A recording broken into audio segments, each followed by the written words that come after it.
Call this meeting to order at 5:30. This is a public hearing on our budget of 2021, 2022 and proposed tax rate. Brendan? Yes, sir. Thank you. Welcome, board members, first of your staff, community, Brandon Chris, is Superintendent of Business Finance. I'm here to talk about our 21-22 budget and our 21-22 tax rate.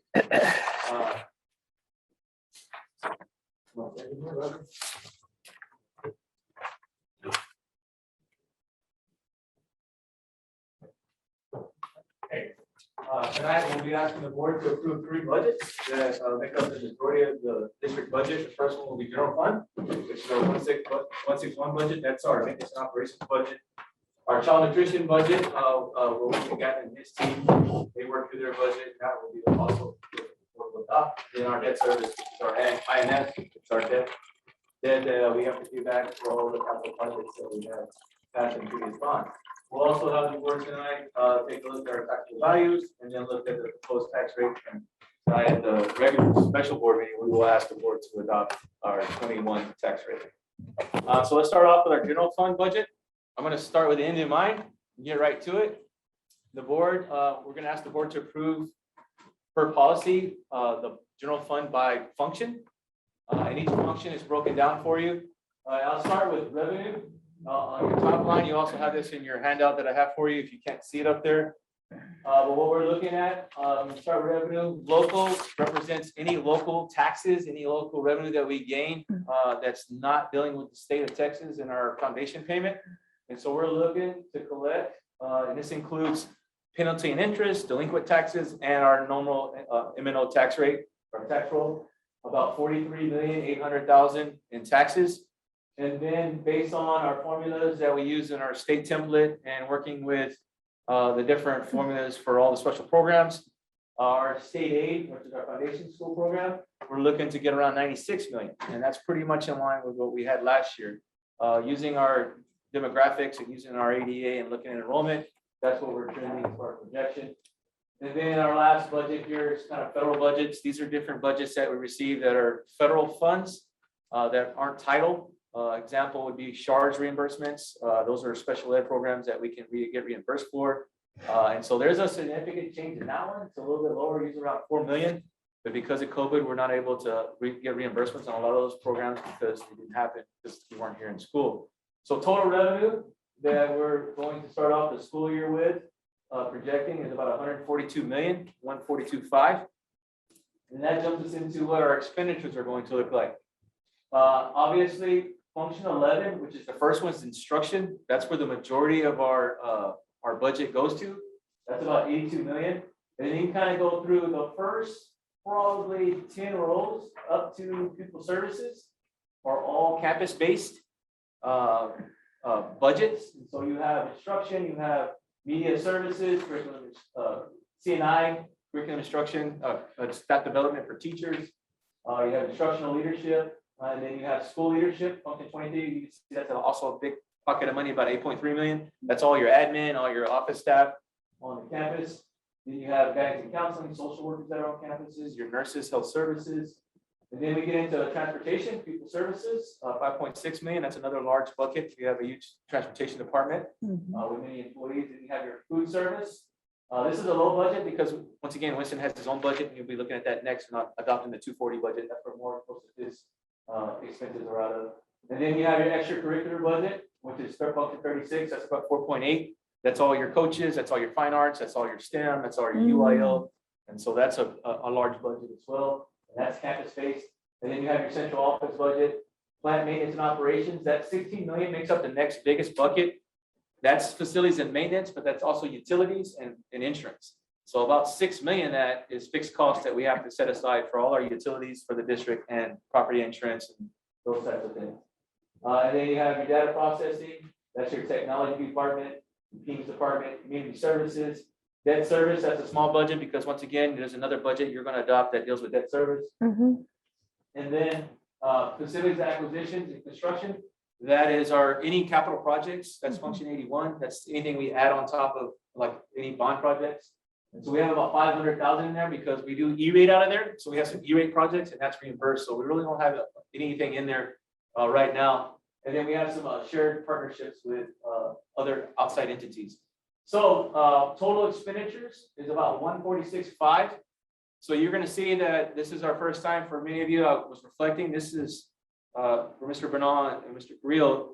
This is my 5th budget working with the board, and every budget I've been able to bring forth before this has been balanced. This will be the first year that we, just due to COVID and due to cost of living and just understanding where we are as far as 88, we could be impacted. And so we're bringing a deficit budget. But the key to that 3.9 million is that's why Frances is here, and she's going to be presenting on SR2, and we have SR3. And so the idea is, it looks like it's going to reflect that we, in a normal year, we use fund balance to cover this deficit because we have it. But now we have some extra funds that are being instilled by the feds to actually help us deal with these losses. One thing I want to bring up, I'm going to show you the next slide. We have some rollover purchases that we purchased in 2021. That means I have a purchase order sent out to a vendor, but we haven't received the item. So there's quite a few things, and a lot of it's construction. And so that money, because we close out all our budgets and all our accounts, and then that money rolls into fund balance, and at this time I ask for that back so that we can still fulfill those purchase orders and those outstanding orders. So right now that's about 3.2 million, and I'll show you on the next list. So at the end, you're going to see the document that you have. There's a 1 sheet of paper. This is going to be the actual budget that you adopt at the end. It has all of those things included, and so that will be the ask. The next slide.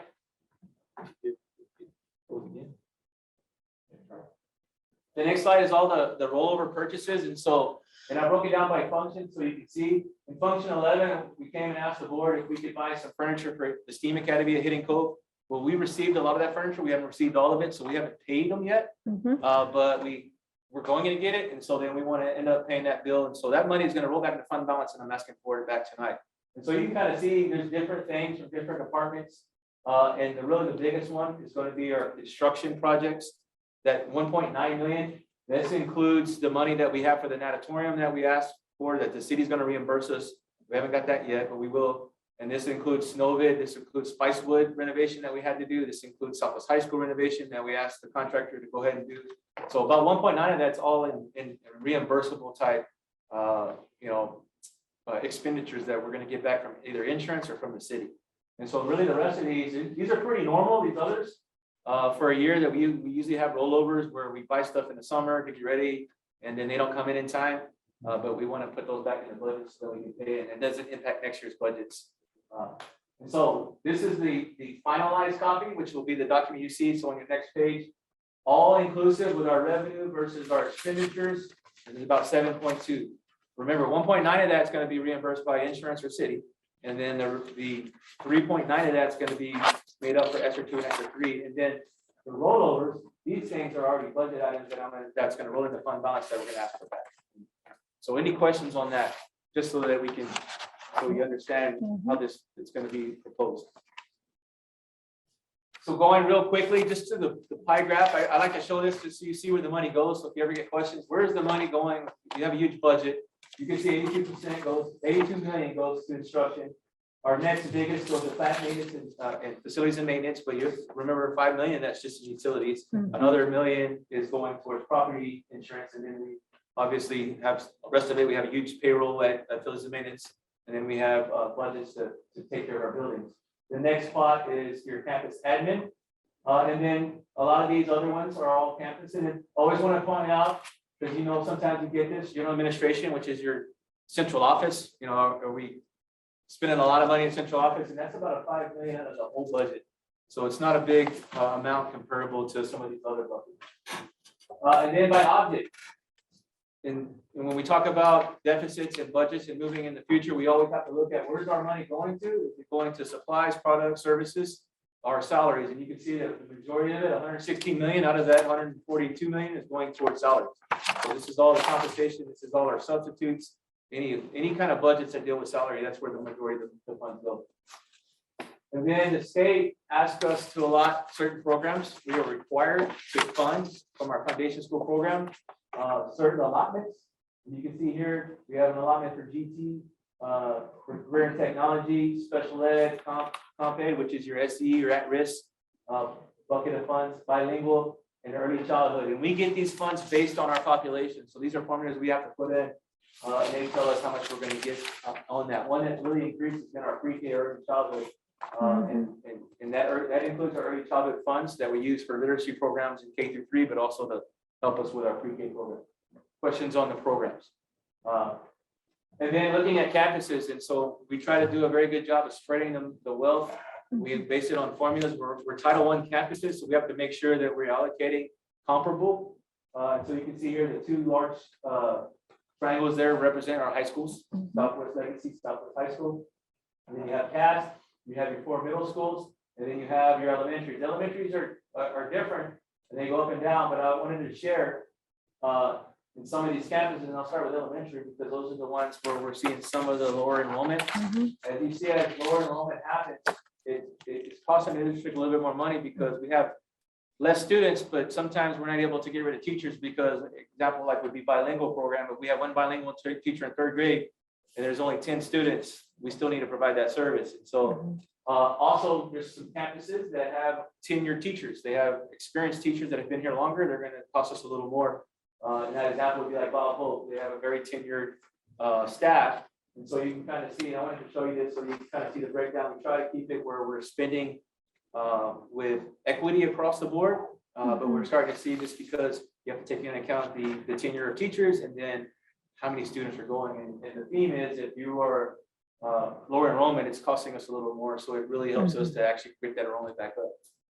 And so that is the general fund budget. So that's the first budget tonight. We'll ask you to approve, and that's the big one. That's the majority of the budget. And I'm going to move on to the other two. There's no questions on that budget. No question. All right. So the second budget is the child nutrition budget, our 240 and our 242. This was pretty straightforward. We have a local budget that is basically raised here, and what we charge fees and people come and pay for meals, and then most of the funds come from the federal government through the programs. And so based on Winston Gatlin and his team working through their budget, they're looking to raise about 13.3 billion in revenue. And based on what they're spending on food service and all their staff and buying supplies and buying what they need to serve, that comes out and taking care of their kitchens and maintaining those. So he has a balanced budget at this time. We'll continue to monitor it. This budget also, this revenue is based on feeding kids. So less kids, less revenue. This is also impacted about kids. The more we feed, the more money we get back. So it's a reimbursable program. So that's another budget that we'll ask the board to approve tonight. The third budget, which is our mortgage payment, this is what we like to call it, our debt service payment. So we're going to be setting our interest and seeking tax rate at 0.4380104, which will allow us to make our debt payment. We're allowed to set our debt INS rate on the amount that we can raise to pay the payment. You can't raise it up higher and make extra money. So we're required by law to set our INS rate based on what we need to raise enough funds to pay off our debt. And that includes state aid. So we have to understand how much state aid we're going to get. And then we go from there, and then we can set a tax rate. One thing that's been a big change is because our values have gone up. We went up over 10% this year. This last year, this was about 2.4 million in state revenue. You can see it's going down, it's dwindling down as we become more property rich. I don't like to say property rich, as our values continue to grow.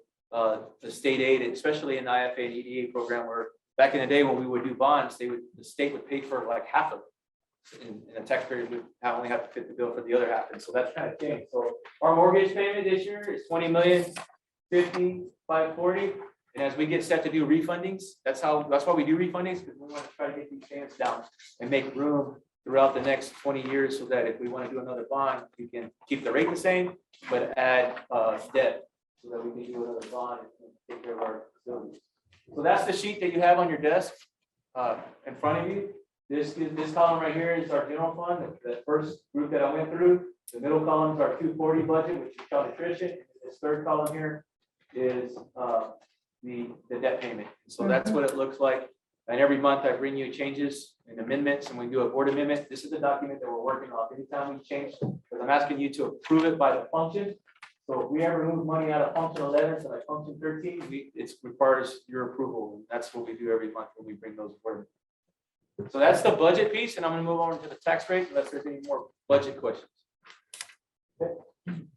So the proposed tax rate, I brought to you this last time. I wanted to show it because this is what we're gonna ask the board to approve. Our tax rate is gonna be $1.374004. Last year, our tax rate was $1.43, so you can see that it went down. The key to this is values have gone up 10% across the district, and so I had to put on the website, and I have to always be transparent. It's a law that we are actually raising taxes based on the way the values and the tax rate goes. And so if you look at this line here, this way it shows you is last year taxable value, we were taxing houses at an average of a house of $112,000 at $1.43. And now the house values have gone up over $10,000. So that same house is $123,000. And with a lower tax rate, so you can see that they were paying $1,610, but based on their new value and based on our lower tax rate, they're paying $1,693. So they're still paying more taxes.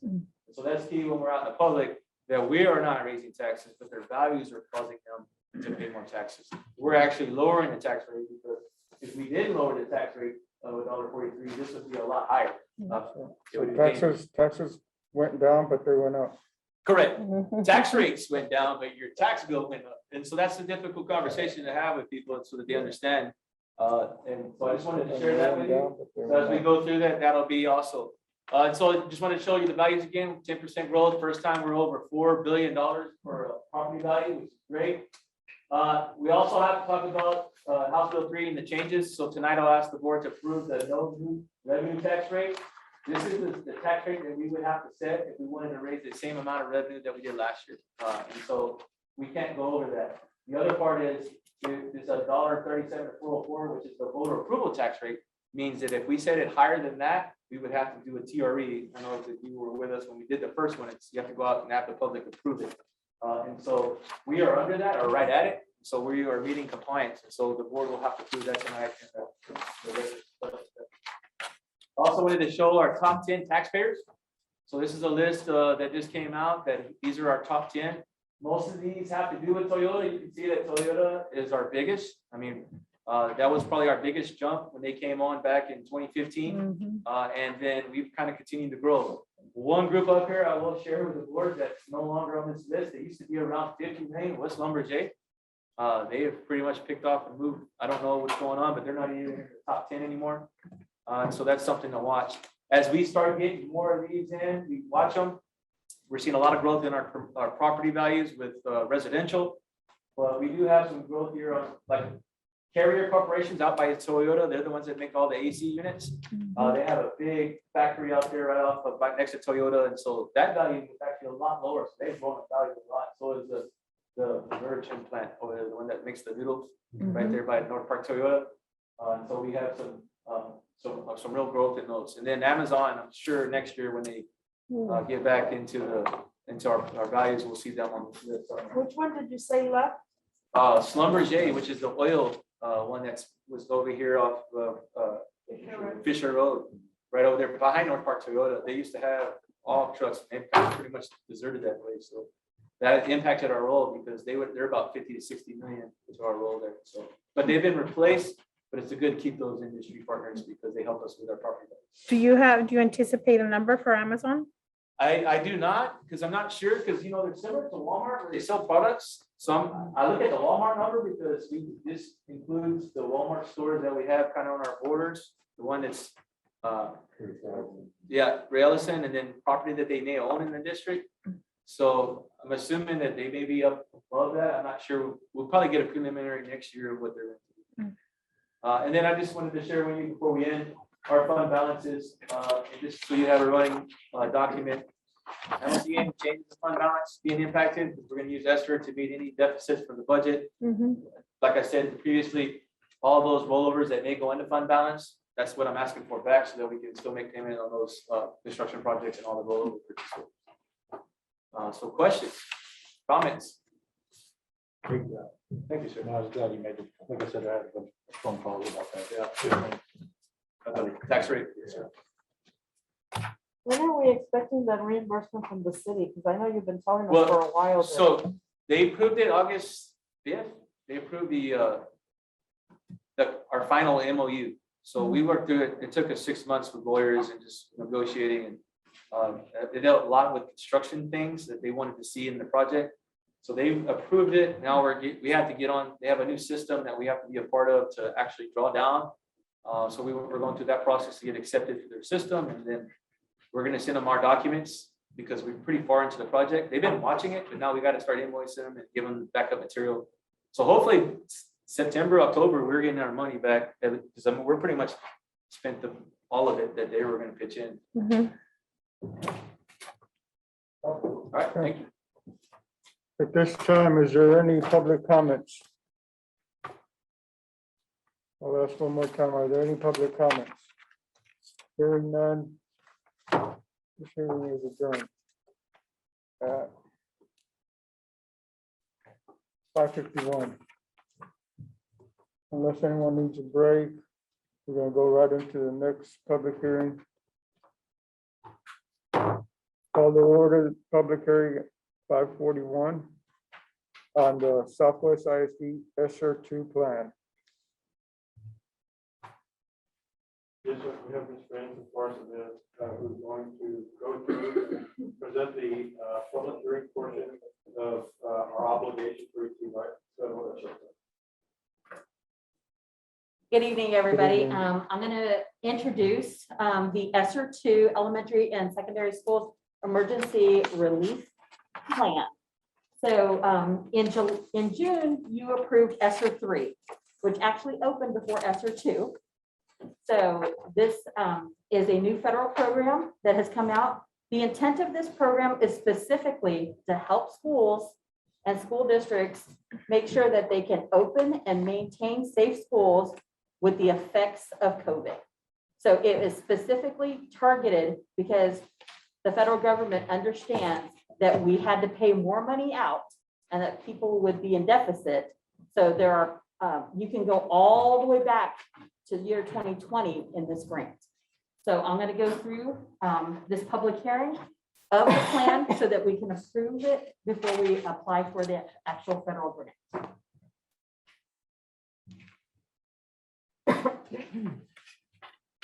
Or not.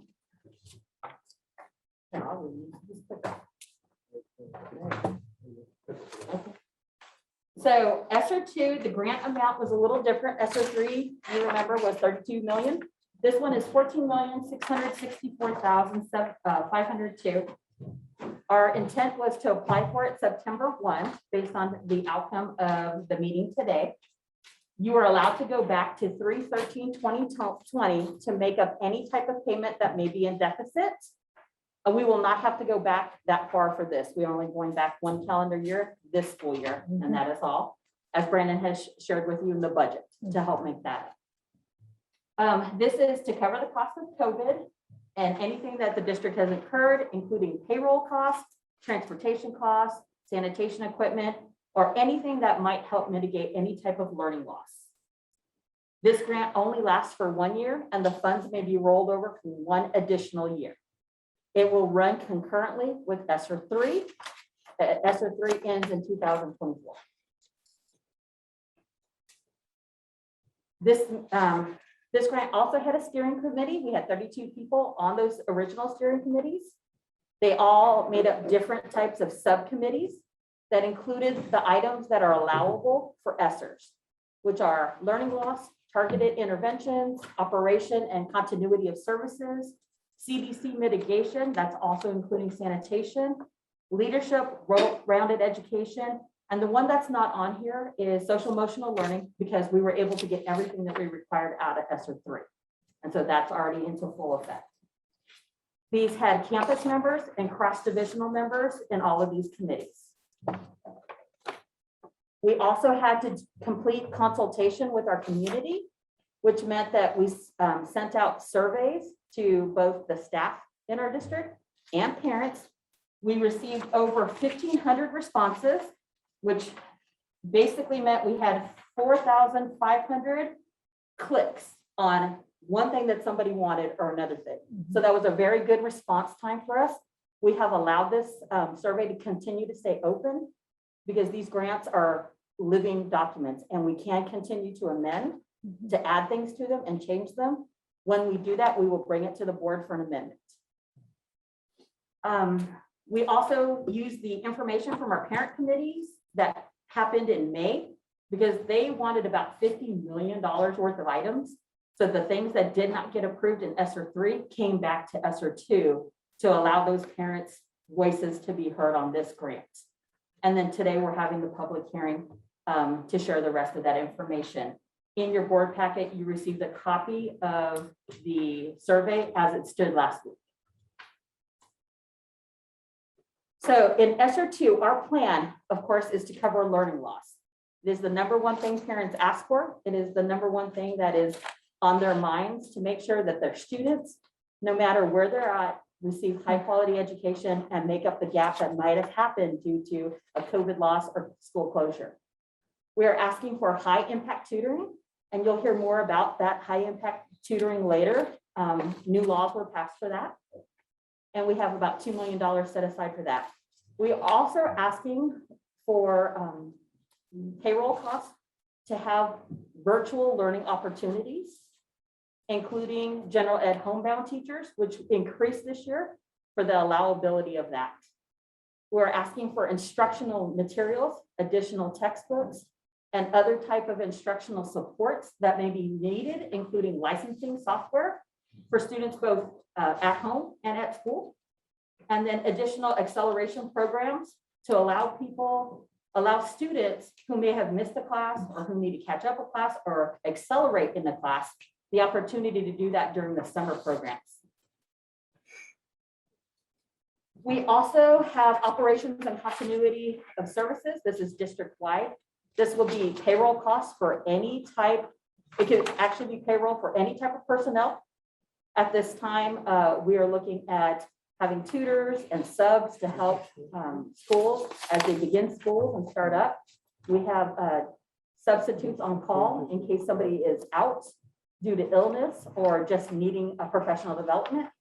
In addition to that, we ask for personnel at the campus level to help with contact tracing and making sure that they're able to provide a safe environment in their cafeterias and through any of their registrations or anybody else that they need.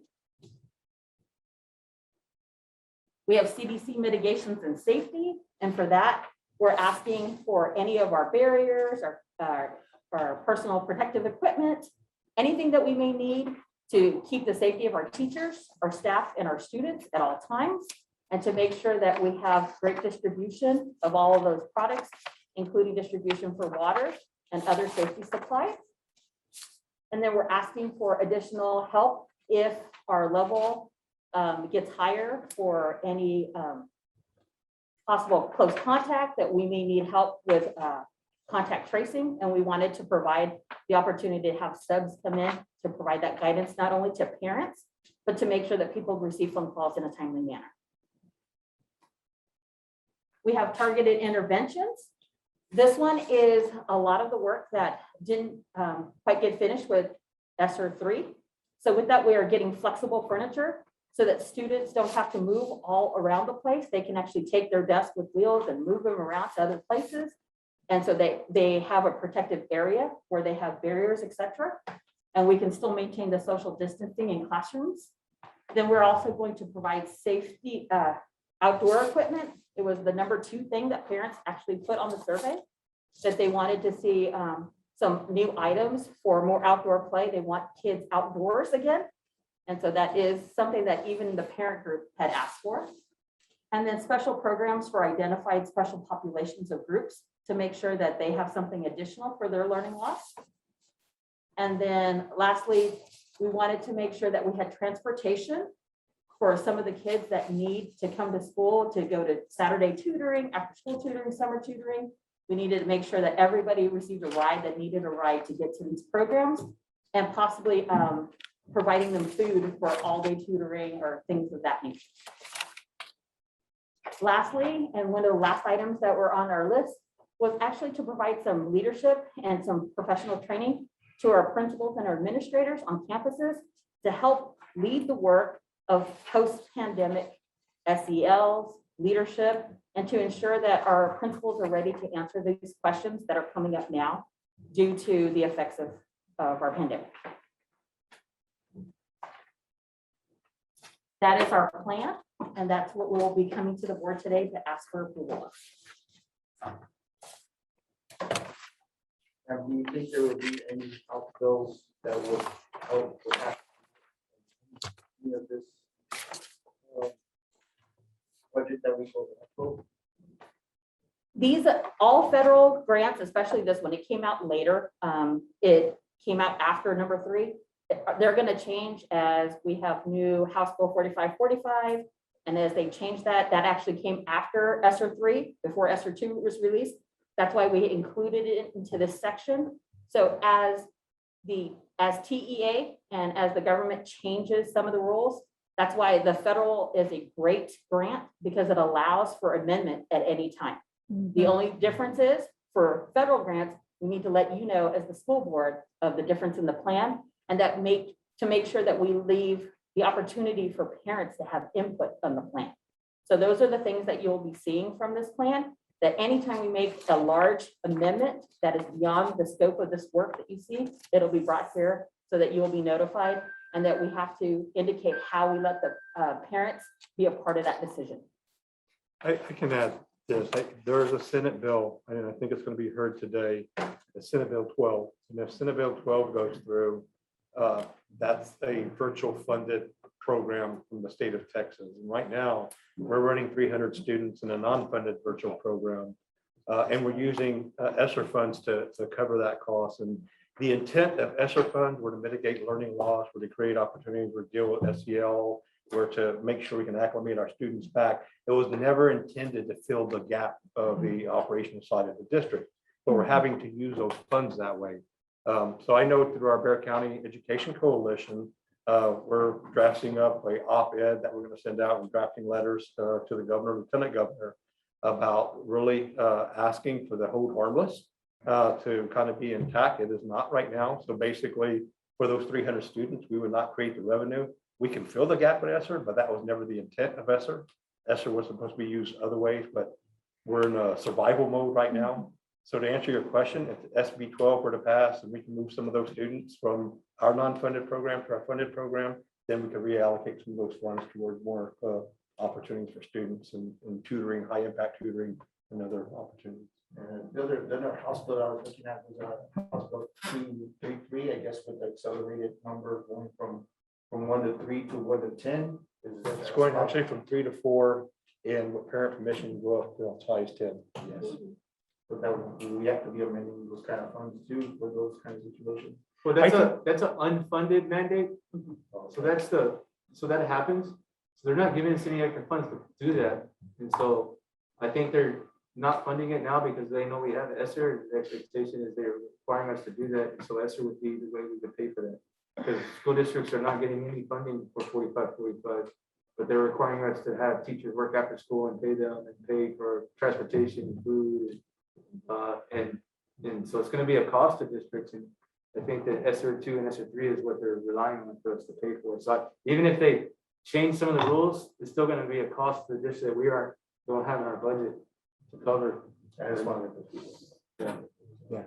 In addition to this, to help make sure that we are doing the best value for the district, we've already put in RFPs for tutoring to make sure that we have a competitive price, and that we have had people who understand instruction vet the vendors to make sure that we're getting quality product, quality people in our district that we want tutoring our kids, in addition to the people that we have. And as those prices and as those bills come and change, if we need more, we'll let you know. If we need less, we'll be able to do some of the other items that the parents have requested. So this will be an open item. It'll come up every 6 months. It has to be reviewed. So you will see this again in December for both of the plans. Any other questions? At this time, any public comments? Once again, at this time, any public comments? Hearing none. This part of the public hearing is closed at 6:04.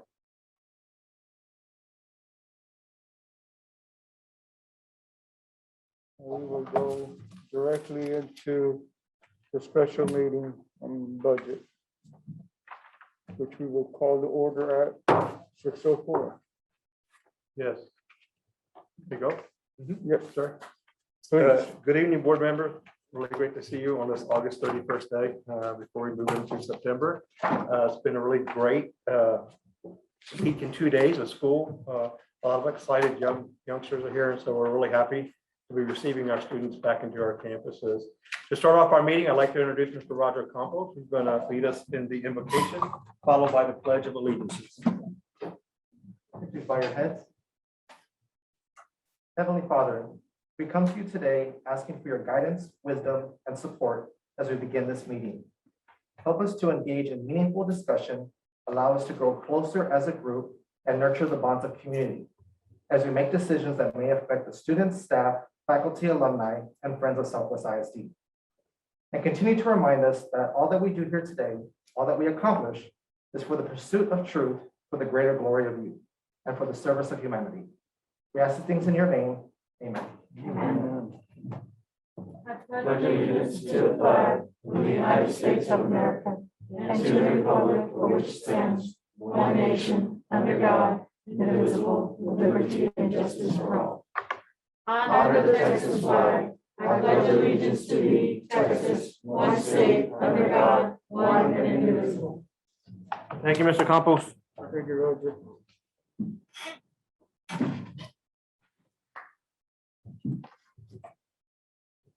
Okay. Public general comments and our comments related to the posted board agenda items. Do we have anyone signed up? Thank you. Okay, now we'll go straight into item 4, consider approval of the 2021 final budget amendment. Yes, sir. Before we can move on to 21, 22, we have to close out 2020, 2021. And so tonight, we're here to finalize the last budget amendment. One thing that we have to make sure before we get audited, that the functions that y'all approved last board meeting and previously at the last budget, is that the functions are not deficits. So when sometimes we have to move money from another function to another function to make sure that there's not a deficit. So you can see that we're decreasing function 11 and moving monies into 12, 13, 32, 52, 53, 61 to make sure that those don't run in a deficit. And then there's some increased revenue for our debt service and also the scholarship fund. So this will be the final budget amendment to finalize the budget for 2020, 2020. The motion. Second. We have a motion, a second. Any questions? Hearing none, all in favor to approve the final budget amendment for 2021 school year, please say aye. Aye. Opposed, same sign. Motion passes.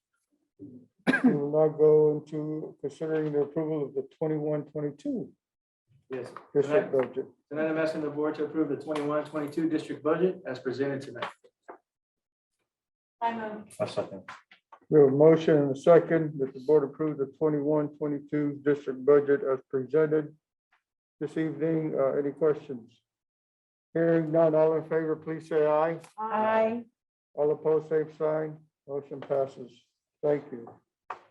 Consider approval of no new revenue tax rate and voter approved tax rate. Yes, sir. I'm asking the board to approve, or the district's asking the board to approve, to accept a no new revenue tax rate and the voter approval tax rate for tax year 2021 for the Southwest Independent School District as presented tonight. I move. I second. We have a motion and a second. Any questions? Hearing none. All in favor, please say aye. Aye. All opposed, same sign. Motion passes. Thank you. Consider approval of a resolution setting the tax rate for the 21 tax year. Yes, sir. District's recommending motion to approve the tax rate at $137,4004 for tax year 2021 for the Southwest Independent School District as presented tonight. I second. We have a motion and a second on the 2021 tax rate of 1.374004, which is less than last year. Any questions? Hearing none, all in favor, please say aye. Aye. All opposed, same sign. Motion passes. Thank you. Consider approval of SR2 plan and federal grant application as was presented tonight. So we're here to ask, the district's here to ask the approval of the SR2 plan as presented earlier and the submission of the federal grant for SR2. I move. Second. A motion in several seconds. Any questions? Hearing none, all in favor of the approval of SR2 plan, please say aye. Aye. All opposed, same sign. Motion passes. Thank you. Consider approval of superintendent's, no, number 9, we don't have. And number 10, I've been told we don't have. So you have one more thing, Dr. Versto? Yes, coming around, we do have some activities that are going on this week. Tomorrow night, and we'll give this to everyone in a hard copy. Tomorrow night, 7 o'clock, there's a Southwest High School Community Pep Rally that they're conducting at the high school athletic complex. Tomorrow, also between the hours of 1 and 5 p.m. at Southwest Legacy High School Gym, there's a vaccination drive. Thanks to Ms. Maldonado here. And the next day, Thursday, September the 2nd, a vaccination drive will be taking place at Southwest High School during the same hours, 1 to 5 p.m. So tomorrow Legacy and Thursday will be Southwest High School. On Thursday also, Southwest Legacy High School will be playing Burbank at Southwest Legacy High School Stadium at 7 p.m. And Friday night, Southwest High School will be playing Floresville at Southwest High School Stadium at 7 p.m. So you don't have to drive far for either one of the games. They're both at home this week on different nights. So that kind of works out when the orbit kind of aligned just perfect this week for high school football. I want to thank Brandon and his group in business and finance. They put a lot of effort. I know he's been a wizard behind that door for a long time. France is always stepping up and leading not only SR2, but our SR3. And we didn't have an SR1, the state took all that. So she had 2 of the 3, the ones that we had opportunities to do. I'd also like to take a point of privilege and thank Valerie Maldonado, our Director of Health Services. She's been a gift to Southwest ISD for 17 years. And Valerie has a really great opportunity to go on to another journey. And that journey is going to allow her to continue to work with Southwest ISD. And so we're really excited about that. But I ask everyone to give her a hand because she has been a gift.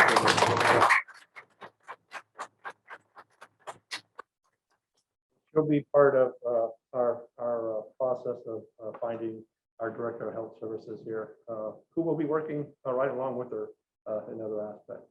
I know we have some other staff here. I don't know, France, if you want to introduce. Oh, Brandon, if you want to introduce the folks who are here. Loretta, if you want to stand up.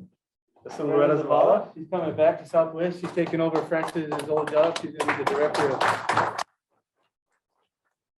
Fund and Grants.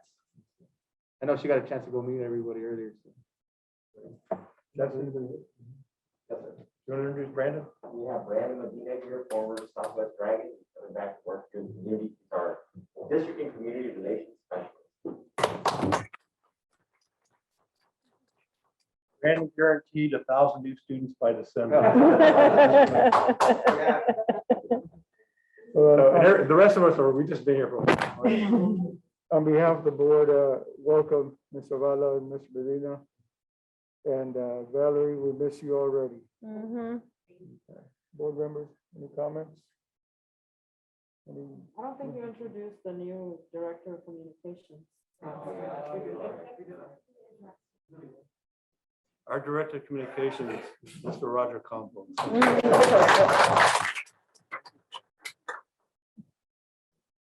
Roger, your mom says I can still spank you.